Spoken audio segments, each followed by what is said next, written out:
যেদিকেই চোখ যাবে এই যে লাউয়ের বীজ তৈরি করার জন্য লাউ ফালায় রাখছে চরে, যত দূরই তাকাবেন শুধু লাউ আর লাউ, কদু, বাংলা লাউ, যাই বলেন লাউ, স্বাদের লাউ। প্রচুর পরিমাণে এগুলো এখানে চরে জমা হয়েছে।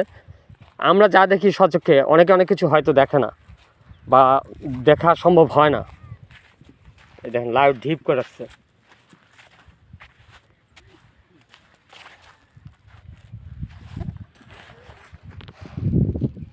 যেদিকে তাকান না কেন লাউয়ের, এগুলো লাউ, সব লাউ, প্রচুর লাউ ফালায় রাখছে এখানে।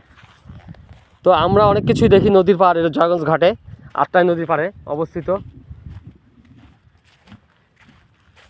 তো কাজের ফাঁকে ফাঁকে আমরা অনেক কিছুই দেখতে পারি, আলহামদুলিল্লাহ ভালো লাগে, রোমাঞ্চকর, অ্যাডভেঞ্চার।